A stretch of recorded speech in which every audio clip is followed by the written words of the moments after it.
Hey, good morning my dear friends and students. I am Sadhna and all of you enjoying mathematics and science with me. नेहमी enjoy करता maths आणि science. Gravitation हा lesson आपला finally संपलेला आहे.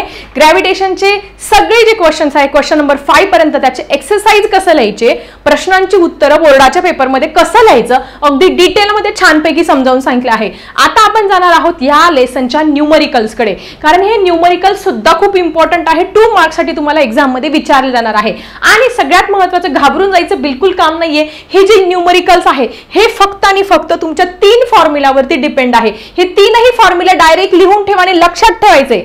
आता तुम्ही म्हणाल टीचर तुम्ही म्हटलं होतं की पाठांतर करायचं नाही, पण तुम्हाला हे लक्षात ठेवावं लागेल. पाठ करा काही करा, फक्त न्यूटनचे जे हे 3 लॉज ऑफ मोशन आहे, आपण 9वीच्या पहिल्या लेसन मध्ये हे जे 3 फॉर्म्युले शिकले आहोत त्याच्यावरतीच ओव्हरऑल तुमचे सगळे पहिल्या लेसनचे जे न्यूमरिकल्स आहेत ते डिपेंड आहेत. ठीक आहे, त्याच्यामुळे हे कुठेतरी लिहून घ्या. या 3ही फॉर्म्युलांपैकी एक फॉर्म्युला आपल्याला या न्यूमरिकल्स मध्ये यूज करायचा आहे. सो हे फॉर्म्युले कुठले आहे चला समजून घेऊया. पहिला जो फॉर्म्युला आहे तो काय आहे, v = u + at. हा काय आहे, न्यूटनचं पहिलं कायनेमॅटिकल इक्वेशन आहे किंवा तो फॉर्म्युला आहे. मग आता ह्या 10वीला आल्यानंतर आपल्याला काय करायचं आहे, फक्त इथे a च्या ऐवजी acceleration due to gravity, a च्या ऐवजी जी व्हॅल्यू टाकायची आहे, ऍक्सिलरेशनच्या ऐवजी ऍक्सिलरेशन ड्यू टू ग्रॅव्हिटी ही व्हॅल्यू टाकायची आहे. म्हणजे इथे हा फॉर्म्युला आपला कन्वर्ट काय होणार, v = काय होणार आहे, u + gt. a च्या ऐवजी काय करणार, gt हा टाकणार आहे. ठीक आहे, हा पहिला फॉर्म्युला सगळ्यांना कळला असेल. नेक्स्ट फॉर्म्युला बघा. फॉर्म्युला काय सांगतो, डिस्प्लेसमेंट विषयी. s = ut + 1/2 at². काय आहे, ut + 1/2 at². इथे पण काय करायचं, या a च्या ऐवजी g टाकायचं, दुसरं काहीच नाही करायचं. Therefore s = ut + 1/2 gt². 1/2 gt². हे फॉर्म्युले डायरेक्टली लक्षात ठेवायचं. हेच फॉर्म्युले 3 फॉर्म्युले आपल्याला आपल्या न्यूमरिकल्स मध्ये यूज करायचे आहे. पहिला v = u + at, u + at च्या ऐवजी u + gt करायचं फक्त. s = ut + 1/2 at². 5 टाइम्स लिहून बघा पाहिजे तर.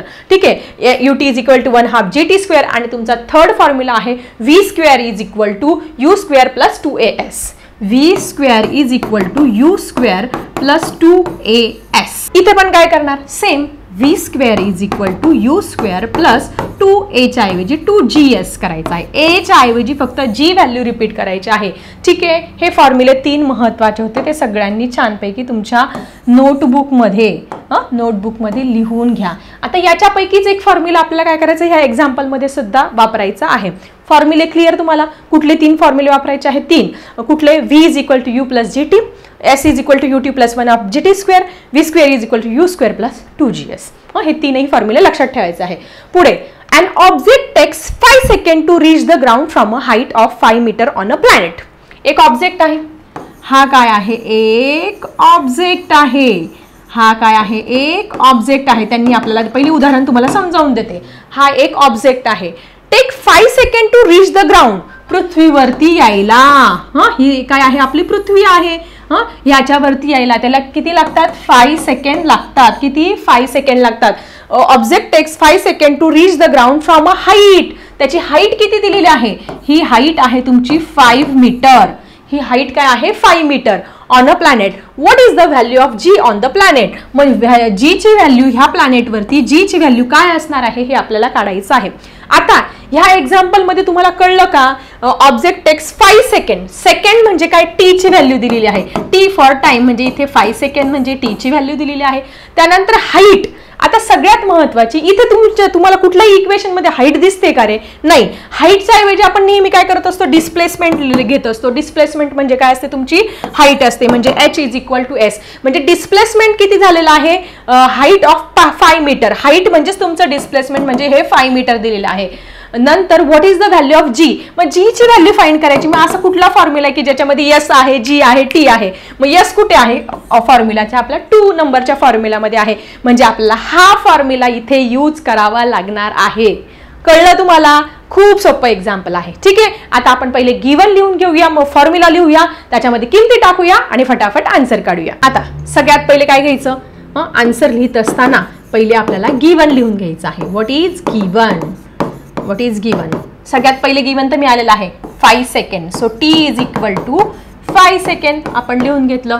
Ground from the height, height म्हणजेच काय आपलं डिस्प्लेसमेंट किती आहे 5 मीटर आहे. What is the value of G, G ची व्हॅल्यू तुम्हाला काय करायला लावली फाइंड करावी लागली. आता ह्या फॉर्म्युला कोणता यूज करायचा हे तर कळलेलं आहे, याच्यामध्ये यू पण घ्यावं लागणार आहे. आता साधी गोष्ट आहे, वरतून एखादी वस्तू आहे ती खाली सोडल्यानंतर इथे त्याची इनिशियल व्हेलॉसिटी काय असणार आहे 0 असणार आहे आणि तुमची फायनल व्हेलॉसिटी ही काहीतरी असणार आहे. म्हणजे समजा हा जो मार्कर आहे तो मी इथून वरती फेकला, इथे त्याची जी फायनल व्हेलॉसिटी आहे ती 0 झाली, परत तो खाली आला. आता हा मी खालून वरती फेकलेला आहे. आता इथं वस्तू वरून खाली येते, वरून खाली येताना वरती जे आहे त्याची इनिशियल व्हेलॉसिटी काय आहे 0 आहे. ठीक आहे, म्हणजे आपल्याला इथे काय करावं लागणार आहे u is equal to 0. u is equal to काय घ्यावं लागणार आहे 0 ही व्हॅल्यू इथे घ्यावी लागणार आहे. ठीक आहे, मग आता फॉर्म्युला कळलेला आहे, कुठला फॉर्म्युला यूज करायचा 1/2 GT². s is equal to, ठीक आहे फॉर्म्युला लिहून घ्या, s is equal to ut plus 1/2 GT². ठीक आहे, याच्यात किमती टाकूया. u ची व्हॅल्यू किती आहे 0, मग 0 इंटू टी प्लस 1/2 जी ची व्हॅल्यू, जी ची व्हॅल्यूज तर फाइंड करायची आपल्याला. s ची व्हॅल्यू माहिती आहे, s ची व्हॅल्यू किती आहे 5, म्हणून s ची व्हॅल्यू इथे 5 लिहिली. ओके, जी तसा ठेवला. t² सांगितलं आहे, इथे दोघांमध्ये तिघांमध्ये कोणतंच चिन्ह नाही म्हणजे मल्टिप्लिकेशनचं साइन आहे. सो t² करायचं म्हणजे माझा 5चा स्क्वेअर करायचा. कशाचा 5². काय येणार आहे माझं बघा 5, 0 इंटू टी 0 डायरेक्ट लिहून घेऊया. नंतर 1/2 इंटू जी इंटू 5चा स्क्वेअर किती आला रे 25. किती आला 25. आता आपल्याला काय करायचं जी साठी इक्वेशन तयार करायचं. जी साठी इक्वेशन तयार करायचं म्हणजे काय करायचं सगळ्या संख्या एका साईडला नेऊया. ओके, सो हा 5 तसा ठेवला, हा जो 2 आहे. ठीक आहे, तुम्हाला मी अजून नीट समजावं म्हणून अजून एक स्टेप वाढवते काय 5 is equal to 1/2 G25, 1/2 G into 25 ही एक स्टेप वाढवते. आता मला काय करायचंय जी ची व्हॅल्यू फाइंड करायची, मला जी साठी इक्वेशन तयार करायचंय. कसं करणार रे मी, हा 25 इकडे काय आहे मल्टिप्लायला, हा इकडे मी डिवाइडला आणला, हा 2 काय आहे इकडे डिवाइड, हा काय केला मी इकडे मल्टिप्लायला नेला आणि जी ची व्हॅल्यू मी अशा पद्धतीने काढते आहे. ठीक आहे, हा तुमचा जी आहे. ठीक आहे, मग आता काय करू शकतो 5 × 5, 5 × 5 = 25. 5 5 किती झाले तुमचे 25. आन्सर मिळालं 2/5 is equal to G. G ची व्हॅल्यू काय मिळाली 2/5. पण तुमच्या पेपरमध्ये जर 2/5 आन्सर नसेल तर मग काय करायचं पॉईंटमध्ये आन्सर काढा. पॉईंटमध्ये काढायचं म्हणजे काय करणार ह्या 2 ला ह्या 5 ने डिवाइड करा. 5 0 जा 0, 5 4 जा 20. सो जी ची व्हॅल्यू काय आली तुमची 0.4. किती आली 0.4. आता ऍक्सिलरेशन ड्यू टू ग्रॅव्हिटीचं युनिट काय आहे ते द्यायला विसरायचं नाही. 0.4 मीटर पर सेकंड स्क्वेअर. काय लक्षात ठेवायचं मीटर पर सेकंड स्क्वेअर. सो अशा पद्धतीने पहिला प्रश्न होता, किती सोपा होता. फक्त हे 3 फॉर्म्युले लक्षात ठेवा. पहिला v is equal to u plus g t, दुसरा s is equal to u t plus 1/2 GT², v² is equal to 2u² plus 2gs. आणि गिवन काय दिलं आहे, याच्यावरून ठरवा की कुठला फॉर्म्युला. एस दिलाय ना मग दुसरा फॉर्म्युला वापरायचा. याच्यामध्ये काय दिलं व्ही दिलेलं आहे, व्हेलॉसिटी दिलेला आहे तर पहिला फॉर्म्युला. नंतर पुढच्या याच्यामध्ये पण व्हेलॉसिटी आणि इनिशियल आणि फायनल व्हेलॉसिटी असं काहीतरी दिलेलं आहे, मग तुमचा तिसरा फॉर्म्युला यूज करावा लागणार आहे. येतं लक्षात. सो अशा पद्धतीने हे first object takes 5 second to reach the ground from height of 5 metre on a planet. What is the value of G on the planet. मग आता इथे पूर्ण वाक्यात उत्तर लिहावं लागणार आहे शब्दांमध्ये. That is the value of G on the planet. काय लिहायचं तुम्ही therefore the value of G on the planet. पृथ्वीवरती त्याची प्लॅनेटवरती त्याची व्हॅल्यू किती आहे 0.4 मीटर पर सेकंड स्क्वेअर. किती आहे 0.4 मीटर पर सेकंड स्क्वेअर. क्लिअर. सो अशा पद्धतीने पहिलं न्यूमरिकल आपलं झालेलं आहे. समजलं सगळ्यांना किती सोपं आहे 2 मार्क्सचं. बघूया आपलं नेक्स्ट न्यूमरिकल. सो स्टुडंट हा आहे तुमचा दुसरा क्वेश्चन. किती छान बघा दिसतोय तुम्हाला 2 प्लॅनेट्स दिसत आहेत. The radius of planet A is half of the radius of planet B. If the mass of A is ma, what must be mass of B so that the value of G on B is half that of the काही समजत नाहीये, काय tension घेऊ नका. छानपैकी तुम्हाला समजावून सांगते. 2 प्लॅनेट आहे. 2 प्लॅनेट काय आहे?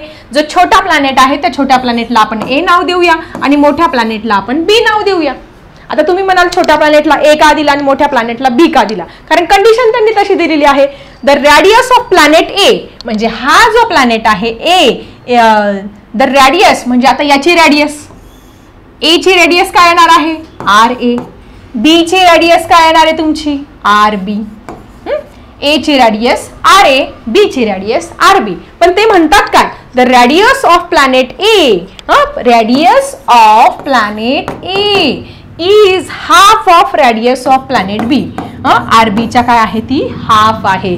Okay, radius of planet A is half of radius of planet B. पहिली कंडिशन समजली तुम्हाला? काय आहे? याची रेडियस याच्या काय आहे? हाफ आहे. म्हणजे ही 10 असेल तर ही 5 असणार आहे, ही 15 असेल तर ही किती असणार आहे? 7.5 असणार आहे. अशा पद्धतीने radius of planet A is half of the radius of planet B. म्हणजे पहिली कंडिशन तुम्हाला समजलेली आहे. If the mass of A is M A, हा ए तुमचा प्लॅनेट आहे, त्याचं मास काय दिलेलं आहे त्यांनी? एम ए दिलेलं आहे. मग बीचं मास काय येणार आहे? M B. Okay, M B. What is the mass of B? आणि हेच तुम्हाला फाइंड करायचं आहे. हेच आपल्याला काय करायला लावलंय? फाइंड करायला लावलेलं आहे इथे. So that the value of G, परत त्यांनी अजून सेकंड कंडिशन दिलेली. ही तुमची फर्स्ट कंडिशन की याची रेडियस याच्या हाफ आहे, ही तर कळलं आहे. पण त्यांनी सेकंड कंडिशन मध्ये काय दिलेलं आहे? जी ची व्हॅल्यू दिलेली आहे. So that the value of G on B, value of acceleration due to gravity, G on B, G on B. Okay, G on B म्हणजे इकडची कंडिशन दिलेली आहे. G on B is equal to on B is half that of the value of A. याच्या is half that of the value of A, म्हणजे acceleration due to gravity हे याच्या half आहे. अशी पुढची कंडिशन दिलेली आहे. प्रश्न समजला? एक ए प्लॅनेट आहे छोटा, एक बी प्लॅनेट आहे. ठीक आहे. छोट्या प्लॅनेटची, ए प्लॅनेटची रेडियस आर ए आहे, बी प्लॅनेटची रेडियस आर बी आहे. पण त्यांनी कंडिशन काय दिलेली आहे की आर ए ची रेडियस आर बी च्या रेडियसच्या हाफ दिलेली आहे. ठीक आहे, मग आपण पहिली कंडिशन लिहून घेतली. त्याच्यानंतर म्हणतात ठीक आहे, मग याचं मास एम ए आहे तर याचं मास एम बी किती आहे तुम्हाला फाइंड करायचं आहे. ठीक आहे, परत अजून एक कंडिशन दिलेली आहे की the acceleration due to gravity B हे काय आहे? याच्या हाफ आहे. क्लिअर सगळ्यांना इथपर्यंत? आता या सगळ्या इन्फॉर्मेशन वरून आपण सगळ्यात पहिले काय करणार आहोत? गिवन. हे तुमचं आन्सर इथून सुरू होतोय आणि सगळ्यात पहिले आपण गिवन लिहिणार आहोत. गिवन. Okay okay. गिवन काय दिलेलं आहे? Radius of planet. ठीक आहे, R B is half of, sorry पहिली कंडिशन काय आहे? इथे दिलेली आहे. Radius of R A is half of radius of R B. ठीक आहे, आता याला आपण कन्वर्ट करू शकतो का? येस. कशा पद्धतीने करू शकतो? हा इकडे मल्टिप्लाय आहे, हा आर बी इकडे मल्टिप्लाय, इकडे येताना डिवाइडला आणूया. R B 1/2. ठीक आहे, अशा पद्धतीने घेतलं. त्याच्यानंतर काय दिलेलं आहे? जी ची पण कंडिशन दिलेली आहे, ती पण लिहून घेऊया. G B is half of G A. ठीक आहे, ते पण तसंच करूया. जी बी हा इकडे मल्टिप्लाय, इकडे येताना डिवाइडला आणला, इज इक्वल टू हाफ. याला पाहिजे तर काय करूया? याला इक्वेशन नंबर 1 नाव देऊया आणि याला इक्वेशन नंबर 2 नाव देऊया. ठीक आहे, क्लिअर सगळ्यांना इथपर्यंत? पहिले त्यांनी कंडिशन दिल्या होत्या, कंडिशननुसार मी हे लिहून घेतलं. R A is equal to 1/2 G B आणि G B is equal to 1/2 G A. अशा पद्धतीने मी काय केलं? इथे लिहून घेतलं आणि त्याच्यानुसार ह्या इक्वेशन नंबर 1 आणि 2 तयार करून घेतलेलं आहे. आता पुढे काय? आता तुम्हाला सगळ्यांना एक जीचा फॉर्म्युला लक्षात आहे का? सगळ्यांना लक्षात असेल तर कमेंट सेक्शन मध्ये लिहा. काय आहे? G M upon R square. Formula लक्षात आहे तुमच्या? हा फॉर्म्युला आपल्याला इथे यूज करायचा आहे. मग आता हा फॉर्म्युला आपल्याला सगळ्यात पहिले तुमच्या ए प्लॅनेटसाठी पण तयार करावा लागणार आहे. हा फॉर्म्युला तुम्हाला बी प्लॅनेटसाठी पण करावा लागणार आहे. सो आपण पहिले फॉर प्लॅनेट ए साठी हा फॉर्म्युला तयार करूया. ठीक आहे, वेगळ्या पेनने दाखवते जरा हा फॉर्म्युला. मग प्लॅनेट ए साठी मग ॲक्सिलरेशन ड्यू टू ग्रॅव्हिटी काय असणार आहे, GA असणार आहे. जी तर तुमचा सेमच, कारण तो युनिव्हर्सल ग्रॅव्हिटेशनल कॉन्स्टंट आहे, तो सेमच असणार आहे. M इथे M mass of A planet असणार आहे आणि R स्क्वेअर कशाचा असणार आहे, ए प्लॅनेटच्या रॅडियसचा इथे स्क्वेअर असणार आहे. ठीक आहे, हे आपण इक्वेशन इथे तयार करून घेतलं फॉर प्लॅनेट ए. आता आपण काय करूया, हेच इक्वेशन फॉर प्लॅनेट बी तयार करून घेऊया. फॉर प्लॅनेट बी तयार करून घेऊया. प्लॅनेट बी साठी पण हे इक्वेशन तयार करून घेणार आहोत. मग आता ह्या जी ऐवजी काय घेणार तुम्ही, GB घेणार. हा जी तर कॉन्स्टंट असणार आहे. मास ऑफ काय असणार आहे, इथे बी असणार आहे. इथे R स्क्वेअर तसाच तसा पण इथे बीचा स्क्वेअर असणार आहे. याला तुम्ही इक्वेशन नंबर 3 नाव द्या आणि याला इक्वेशन नंबर 4 नाव देऊया. ठीक आहे. आता काय करायचं आहे आपल्याला, आता एकदम सोपी स्टेप आहे, समजून घ्या. सगळ्यात पहिले काय केलं, त्यांनी ज्या कंडिशन दिलं होतं त्याच्यानुसार लिहून घेतलं, त्याच्यामध्ये रिअरेंज करून हा RB इकडे आणला, हा GA इकडे आणला, त्याला इक्वेशन नंबर 1 आणि 2 नाव दिलं. त्याच्यानंतर फॉर्म्युला यूज केला कोणता, ॲक्सिलरेशन ड्यू टू ग्रॅव्हिटीचा, G=GM/R². तो फॉर्म्युला आपण प्लॅनेट ए साठी पण लिहून घेतला, प्लॅनेट बी साठी पण लिहून घेतलेला आहे. आता आपल्याला इक्वेशन नंबर 4 ला 3 ने डिवाइड करायचं आहे. कशासाठी आपल्याला MB फाइंड करण्यासाठी. Okay, therefore divide. आता काय करायचं आपल्याला, इक्वेशन नंबर जे हे 4 आहे याला 3 ने डिवाइड करायचं आहे. 4 नंबरचं इक्वेशन काय आहे, GB. नंतर 3 नंबरचं काय आहे, GA. याला फक्त काय करायचं, डिवाइड करायचं. आता डिवाइड करायचं म्हणजे मी तुम्हाला लिहून देते कसं करायचं. आता 4 नंबरचं लिहून घेतले, GMB/R² डिवाइडेड बाय GMA/R². ठीक आहे.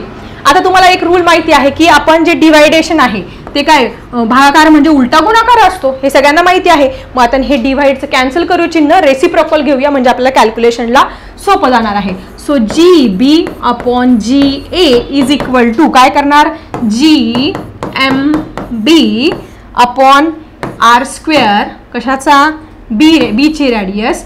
डिवाइडच्या ऐवजी आपण काय केलं, मल्टिप्लाय. मी काय करते बघा, याने याला डिवाइड करायचं. डिवाइडचं तुम्हाला नीट समजावं म्हणून अजून एक स्टेप वाढून देते आहे. हे डिवाइडचं चिन्ह गायब केलं, याचं उलट घेतो आपण, रेसिप्रोकल. वरती R² येईल तुमचा, R². इथे तुमचा A आणि इथे GMA. आता इथे काय झालं रे, जी तुमचा कॅन्सल झाला. जी कॅन्सल झाल्यानंतर आपण काय करूया, जरा हे जे मास आहे ते एकत्र आणूया. 9GA इथे MB mass of planet B च्या खाली मास ऑफ प्लॅनेट ए आणूया, into radius of planet A च्या खाली रॅडियस ऑफ प्लॅनेट बी आणूया.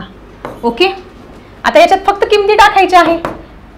याची व्हॅल्यू माहिती आहे, GB/GA दिसते इथं किती आहे, 1/2. डायरेक्ट आपण इथे 1/2 व्हॅल्यू टाकूया. MB/MA माहिती नाहीये, MB/MA मास ऑफ ए माहिती नाहीये, इंटू याचा काय करायचं, स्क्वेअर करायचं आहे. हे बघा किती आहे ते, RA/RB 1/2 याचा स्क्वेअर करणार आहोत. मग काय होईल तुमचं, 1/2 is equal to mass of planet B mass of planet A. 1चा स्क्वेअर 1, 2चा स्क्वेअर 4. आता पुढे काय करणार रे, पुढे काय करणार, MB/MA इज इक्वल टू काय करणार आता तुम्ही, हा इकडे 1/4 इकडे येताना 4/1 करा, उलटा करा. 1/2 इंटू इकडे येताना काय करा तुम्ही, हा इकडे खाली आहे, इकडे जाताना वरती येईल. हा 1 इकडे वर आहे, इकडे येताना खाली येईल. मग काय होईल तुमचं पुढे, 2×1=2 किंवा डायरेक्टली 4×1=4 आणि इथे 2 MB/MA. परत आपण याला भाग देऊया, 2×1=2 2×2=4 2×1=2 2×2=4. So 2/1 is equal to MB/MA आणि क्रॉस मल्टिप्लाय जर केलं तर 2MA 2MA is equal to 1 MB. म्हणजे मास ऑफ प्लॅनेट बीचं जे मास आहे ते प्लॅनेट प्लॅनेट बी आहे त्याचं मास हे दुप्पट येणार आहे कोणाच्या, प्लॅनेट एच्या. ठीक आहे, हे आपल्याला आन्सर इथे फायनली मिळालेलं आहे. खूप छान सोपं उदाहरण होतं, पहिले आपण व्हॅल्यू त्यांच्या ज्या कंडिशननुसार आहेत त्या लिहून घेतल्या, मग हा फॉर्म्युला वापरला G is equal to m/r². मग तो प्लॅनेट ए साठी मग प्लॅनेट बी साठी लिहून घेतला. इक्वेशन 3 आणि 4 नाव दिलं. मग 4 ला 3 ने डिव्हाइड केलं. डिव्हाइड करताना तुम्हाला समजावं म्हणून मी त्याचं रेसिप्रोकल घेतलं, उलट मग जी कॅन्सल केला. मग मास ऑफ प्लॅनेट बी आणि मास ऑफ प्लॅनेट एकाखाली एक आणले आणि रेडियस पण एकाखाली एक आणल्या, त्यांच्या किमती टाकल्या. इथे स्क्वेअर होता म्हणून 1/4 झाला. त्याच्यानंतर क्रॉस मल्टिप्लाय केलं, आपलं आन्सर आलेलं आहे. मग आता हे आन्सर तुम्हाला शब्दात लिहायचं आहे. कसं लिहिणार? काय विचारलं रे? If the mass of A is ma, what must be the mass of b? Therefore the mass of planet b is mass of planet b is a twice of mass of planet a. काय लिहिणार? the mass of planet b is a twice of mass of planet a असं तुम्ही लिहिणार आहात answer मध्ये. So अशा पद्धतीने आपला नेक्स्ट न्यूमरिकल पण झालेला आहे. Let's move to the next one. आणि स्टुडंट हे आहे तुमचं थर्ड न्यूमरिकल. काय आहे? The mass and weight of an object on earth is 5 kg and 49 newton respectively. ही तुमची काय आहे? पृथ्वी. एक वस्तू आहे, त्या वस्तूचं पृथ्वीवरची आता बघा, एक तुमची वस्तू आहे, त्या वस्तूचं समजा हे तुमची एक वस्तू आहे, या वस्तूचं पृथ्वीवरचं मास आणि वेट दिलेलं आहे. मास किती दिलेला आहे? Mass is 5 kg. मास काय दिलेला आहे? 5 kg दिलेला आहे. त्याच्यानंतर वेट काय दिलेलं आहे? वेट दिलेलं आहे 49 न्यूटन. 49 न्यूटन काय दिले तुमचं वेट. आता मास आणि वेट, मास आणि वेट याचा डिफरन्स आपण ऑलरेडी समजून घेतलाय. Mass means the amount of matter present in that substance is called मास. माझ्यामध्ये किंवा या पेनामध्ये अमाऊंट ऑफ मॅटर कुठलं प्रेझेंट आहे ते म्हणजे मास. आणि वेट म्हणजे काय? Gravitational force. पृथ्वी प्रत्येक वस्तूला खाली खेचत असते, मग पृथ्वीने जो लावलेला ग्रॅव्हिटेशनल फोर्स आहे तो म्हणजे तुमचं वेट असतो. म्हणून तुमचं वेट काय दाखवलंय? न्यूटन मध्ये. वेट न्यूटन मध्ये आणि मास तुमचं कशामध्ये? किलोग्रॅम मध्ये इथे दाखवलेलं आहे. लक्षात आलं? म्हणजे एक वस्तू आहे, तिचं पृथ्वीवरती जे मास आहे 5 kg आहे आणि तिचं जे वेट आहे 49 न्यूटन दिलेलं आहे. assume that the acceleration due to gravity on the moon is. आता त्यांनी काय दिलेली आहे? तुमची जी ची व्हॅल्यू दिलेली आहे. acceleration due to gravity, acceleration due to gravity on the moon, acceleration due to gravity on the moon, g m ची व्हॅल्यू म्हणजे acceleration due to gravity on the moon is 1/6 of the earth. पृथ्वीच्या gravity acceleration due to ग्रॅव्हिटीच्या किती आहे? 1/6 आहे. म्हणजे ही एक condition त्यांनी दिलेली आहे. मग तुम्हाला काय विचारलं त्यांनी? चंद्रावरती हा काय आहे? तुमचा मून आहे. याच्यावरती त्या वस्तूचं मास किती आहे आणि त्या वस्तूचं वेट किती आहे? किती सोपा प्रश्न आहे बघा, खूप सोपा प्रश्न आहे. साधी गोष्ट आहे. तुम्हाला मास आणि वेटच्या डिफरन्स मध्ये सांगितलं आहे. कोणती गोष्ट कुठे जगामध्ये तुम्ही जा, इंग्लंडला जा, पॅरिसला जा, लंडनला जा, नेपाळला जा, इंडियामध्ये जा, चंद्रावरती जा, तुम्ही स्पेसमध्ये जा, कुठेही जा, मास काय असतं तुमचं? कॉन्स्टंट. मास काय आहे तुमचं? कॉन्स्टंट. मग पहिल्या प्रश्नाचं उत्तर तर इथेच मिळून गेलं. जर ह्या पृथ्वीवरती ह्या वस्तूचं वजन 5 किलो आहे तर चंद्रावरती पण काय येणार आहे? चंद्रावरती पण त्या वस्तूचं वजन 5 किलोच येणार आहे. 5 किलोच येणार आहे. पहिला प्रश्न तर मिळाला, 1 मार्क तर इथेच मिळाला. आता आपल्याला महत्वाचं वेट काढायचं आहे. काय काढायचंय? वेट. मग ह्या कंडिशनचा यूज करून आपण ते वेट काढणार आहोत. प्रश्न समजला? एक वस्तू आहे, तिचं मास आणि वेट पृथ्वीवरती एवढं दिलेलं आहे, मग चंद्रावरती तिचं मास आणि वेट किती येणार आहे ते काढणार आहोत. आता मास तर मिळालं, कारण मास तुमचं कॉन्स्टंट असतं. वेट काय असतं? वेट चेंज होत असतं. का वेट चेंज होतं? कारण जी ची व्हॅल्यू काय होत असते? चेंज होत असते. म्हणून तुमचं वेट जे आहे ते चेंज होत असतो. ठीक आहे. सगळ्यात पहिले काय करायचं? आपण गिवन लिहून घ्यायचं आहे. गिवन मध्ये काय दिलेलं आहे? गिवन मध्ये त्यांनी डायरेक्ट कंडिशन दिलेली आहे. That is acceleration due to gravity on moon is 1/6 of the acceleration due to gravity on earth. साधी गोष्ट आहे. मी जर पृथ्वीवर आहे, माझं वजन जर 60 किलो आहे, तर चंद्रावर जाऊन माझं वजन किती भरणार आहे? 10 किलो भरणार आहे. कारण का? 1/6 पट चंद्रावरती तुमचं वजन काय असतं? कमी असतं. Due to the value of G. G ची व्हॅल्यू चंद्रावरती चेंज होते. तसं मास चेंज होतंय का? नाही. ठीक आहे. मग आपण काय करू शकतो? ह्या ई ला इकडे आणू शकतो का? Yes, obviously. हा इकडे मल्टिप्लाय, इकडे जाताना डिव्हाइडला आणला. GM/GE is equal to 1/6. ठीक आहे. हे आपल्याला इथे एक व्हॅल्यू मिळालेली आहे. एक व्हॅल्यू मिळालेली आहे. आता काय करायचं आपल्याला? आता पहिलं आन्सर लिहिणार आहोत.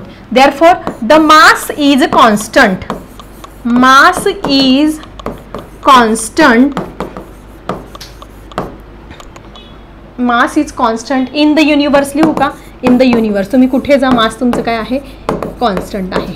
Therefore mass on the earth, mass on the earth त्या ऑब्जेक्टचं किती आहे? 5 kg. तर मास ऑन द मून किती येणार आहे? त्याचं 5 किलोच येणार आहे. 5 kg.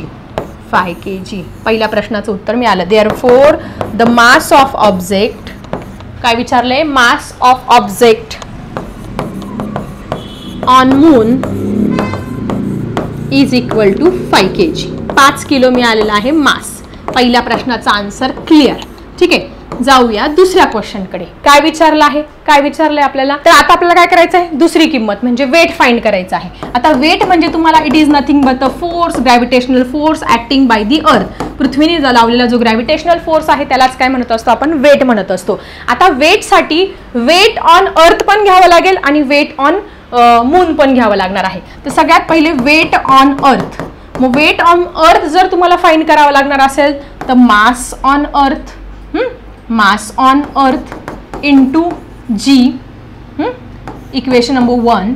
आणि पुढे weight on moon, M for moon घेतला, mass on moon into G. Okay, याला इक्वेशन नंबर 2 घेतलं. आता आपण काय करणार आहोत? इक्वेशन नंबर 2 ला 1 ने काय करणार आहोत? इथे डिवाइड करणार आहोत. आता इथे मून आहे, हे काय आहे? मून आहे, म्हणून इथे काय घेणार आपण? इथे पण मून घेणार. इथे अर्थ आहे, इथे पण काय घेणार तुम्ही? अर्थ घेणार आहात.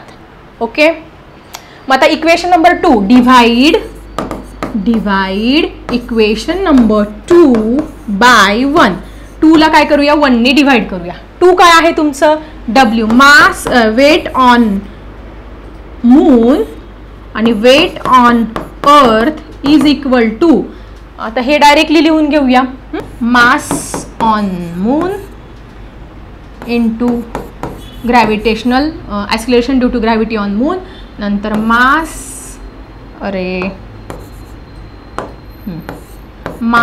On earth into acceleration due to gravity on earth. आता हे तर सेमच असणार आहे. हे 5 kg, हा 5 kg आन्सर जरी टाकलं तरी मग आपल्याला काय करायचं? वेट टाकायचं आहे.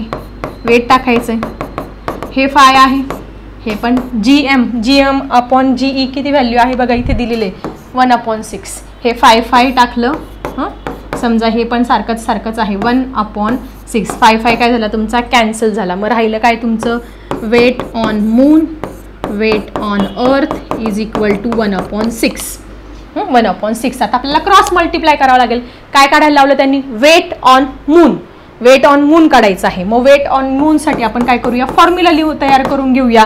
मग आता हा इकडे काय आहे? वेट ऑन अर्थ काय आहे? इकडे डिव्हाइडला आहे. इकडे जाताना काय होईल? हा इकडे डिव्हाइडला आहे. आपण व्हॅल्यू टाकून घेऊया त्याच्यापेक्षा. वेट ऑन अर्थ किती आहे? वेट ऑन अर्थ त्यांनी दिलेलं आहे किती? 49 दिलेलं आहे weight on earth. Weight on earth दिलेला आहे किती? 49 न्यूटन दिलेला आहे. ती व्हॅल्यू आपण इथे टाकून घेऊया 49 आणि अपॉन 1/6. आता वेट ऑन मून कसं काढणार? मग वेट ऑन मून तसंच काढणार. वेट ऑन मून हा इकडे 6 झाला, हा 1 × 49 क्रॉस मल्टिप्लाय केलं फक्त मी, काही केलं नाही. Weight on moon is equal to 49, हा इकडे मल्टिप्लाय, इकडे जाताना डिवाइड. आता फक्त याने डिवाइड करायचं, आन्सर आपल्याला मिळणार आहे. 49ला तुम्हाला 6 ने डिवाइड करायचं आहे. 49ला 6 ने डिवाइड करायचं, इथे करून दाखवते. 6 × 1 = 6, 6 × 8 = 48. किती उरला? 1. परत 6 × 1 = 6, परत किती उरले? 4. मग किती उरले? 6 × 6 = 36, 6 × 6 = 36, परत 4. म्हणजे अशा पद्धतीने 6 6 6 6 6 पुढे रिकरिंग येत जाणार आहे. आन्सर किती आलं? तुमचं 8.166 मग त्याच्याऐवजी आपण काय करू शकतो? 7 करू शकतो. 8.167 करूया अप्रॉक्सिमेटली व्हॅल्यू. ठीक आहे. So weight on moon is equal to 8.167 newton. म्हणजे ती जी वस्तू आहे तिचं चंद्रावरचं वजन किती येणार आहे? 8.167 न्यूटन. खूप छान आणि खूप मस्त प्रश्न होता. एक वस्तू आहे, तिचं पृथ्वीवरचं मास 5 kg आणि वेट तुमचं 49 न्यूटन आहे, त्याच वस्तूचं चंद्रावरचं मास आणि वेट किती आहे? मग पहिल्या प्रश्नाचं उत्तर मिळालं, मास सगळीकडे कॉन्स्टंट असतं, मास सगळीकडे constant, mass of the object is constant everywhere. म्हणून जर पृथ्वीवरती त्याचं मास 5 kg आहे म्हणून चंद्रावरती त्याचं मास 5 kg. पहिल्या प्रश्नाचं आन्सर इझिली मिळालं. त्याच्यानंतर आता वेट काढायसाठी, वेट काढण्यासाठी काय करावं लागणार आहे? तुम्हाला फॉर्म्युला यूज करावा लागणार आहे. Weight is equal to mg, weight is equal to F is equal to mg. मग हा फॉर्म्युला पहिले मी अर्थवरचं जे वेट आहे त्याच्यासाठी तयार करून घेतला, मग मूनवरचं जे वेट आहे त्याच्यासाठी तयार करून घेतलं, मग 2 ला 1 ने डिव्हाइड केलं, डिव्हाइड केल्यानंतर हे सेम आहे ते कॅन्सल झालं, 1/6 क्रॉस मल्टिप्लाय केलं, क्रॉस मल्टिप्लाय केल्यानंतर त्याच्यात व्हॅल्यू टाकली आणि 49 ला 6 ने डिव्हाइड केल्यानंतर माझा आन्सर आलेला आहे 8.167 न्यूटन. ठीक आहे. सो अशा पद्धतीने छानपैकी आपण हे तीनही न्यूमरिकल्स इथे सॉल्व्ह केलेले आहे. पुढचे न्यूमरिकल्स बघूया आपण नंतर. आता मी थांबते. कसे वाटले जरा व्हिडिओज आणि तुम्हाला न्यूमरिकल्स समजतायत का? 2 आउट ऑफ 2 मार्क्स मिळतील का?